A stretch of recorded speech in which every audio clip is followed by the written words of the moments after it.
Okay guys, we're back with another 2001 Toyota Camry V6 repair video. We've done several other videos like this, and today we're going to be replacing the EGR valve. So you can see this cast iron rusty bit here on the intake. Cameron's holding it with the ratchet. You want to see the new one? So you can see this is the valve, there's the connector for the harness, and the cast iron body. So what does this do exactly, Cameron? So EGR stands for exhaust gas recirculation. Basically it just takes the burnt fumes and forces it back through the intake to cut down on emissions. And anyway, that was Napoleon Dynamite. Basically they're really bad. They get clogged up because you're just forcing exhaust gas through. Basically carbon buildup occurs in yeah, so this is a brand new one. Should get rid of the check engine light. So let's get into it. And where'd you get the part? Amazon. It was $100. It's this standard brand.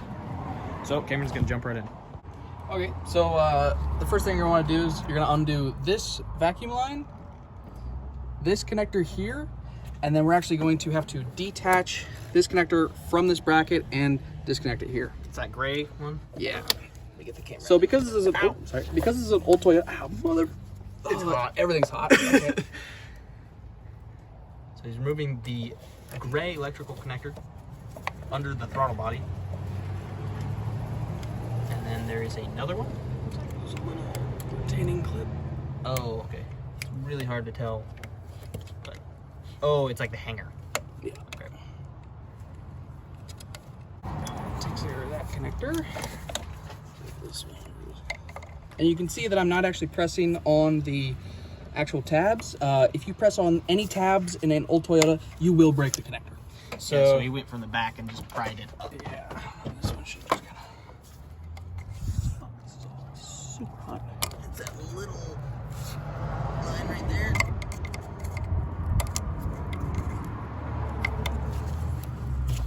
There we go. So now we'll get to the bolts. Camera now has a 10mm socket. It's going to remove the lower bolt. It's a nut, my bad, not a bolt. It's pretty, when it's hot like this, they're pretty loose because the metal is all heated up. I'm burning the shit out of my hand. Mostly the aluminum that it's threaded into. And then there's these two top ones. Yeah. I'm gonna crack these loose, but these last because it's the easiest. And then there's one on the backside. There's two on the backside. Oh, two. My bad. Two should be nuts. No, Yeah, two bolts. Well, I'm gonna get over there and try to. Yeah, they're way under here. They're actually easier to see from the front. Okay, you guys see where his ratchet, you can't really see, but you'll see that stud way down in there. It's very hard to see. There's two, they're both 10s and they're on the back. So you gotta access them from the back. Okay guys, so the stud that we saw down there, because we thought it was a bolt, Basically, actually, these are two studs that go into there with a nut on them. So Cameron's gonna have to remove the studs, you say, Cameron? Yep. So we're gonna work on that next. Okay, so because these studs are in there, we're actually going to pull the tops as well and put them back in after. So these have eccentric torques on the end of the studs, so you don't have to do that double nut method. If you have your e-torques, you can get them off. Well, these are really loose. But these are, Cameron has the Worth spline drive. I also have, these are pretty sweet sockets, and they work. It's literally the smallest size in my smallest Which kit. I think is like a 4. Yeah. So a 4mm spline drive will also take these off for the correct e-torques size as well. Pretty awesome sockets that they can do multiple fasteners in. Is it working? Yep. That is pretty sweet. So you're gonna have to use an e-torques or the spline drive to remove these, and we're gonna take them out of the back as well. Yeah, these look like an E8. You're gonna take them out of the back as well? No, I'm gonna take the whole thing out and then take them out. Okay. We'll take them out of the back once the entire valve is off. Okay guys, so this is the old part. You can see some kind of carbon buildup on the inside of the valve, or the piping, the cast iron piece. So yeah, We're going to remove the studs out of that guy right We're there. gonna remove these studs, put them in the new part, and then we have to remove this and put that in the new part as well. And that's a sensor, right? Of some sort, yeah. Looks like maybe it's a weird O2. No, I don't know. but you can get it off with a wrench. It looks like. Yeah.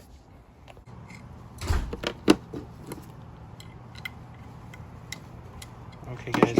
Cameron is removing the stud, but one of them, the spline bit doesn't work because it's a little bit rounded out. But if you're a dedicated mechanic, you should just have both. I do have the other ones, but they're at work. So. Yeah. Okay, studs are out, so we're going to transfer those into the new one. And then we're going to put the other ones back on the car right now. And also, you have to take this bracket off, this guy, and the sensor. Okay, we've got it all set up. Cameron got the sensor in and that bracket, so you're going to install this. Oh, did we put the studs back in the top? No, that's last. Because I have to like put this. Oh yeah, those aren't threaded holes. Yeah. So I got the bottom gasket on. So there's a gasket that comes with it. And then there's also a gasket that There's goes a on top one that you have to buy separately.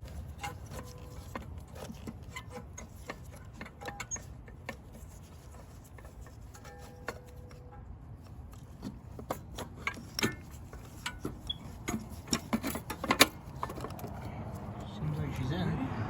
Let's start this middle bolt. Put one knot on to hold it in place. I gotta put the gasket in.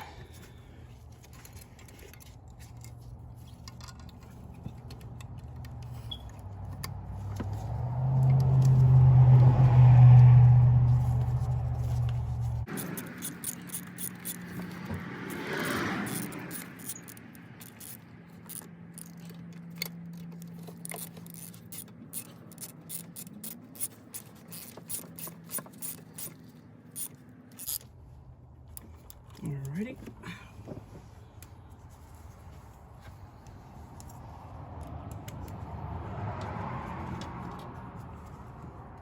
These two nuts on.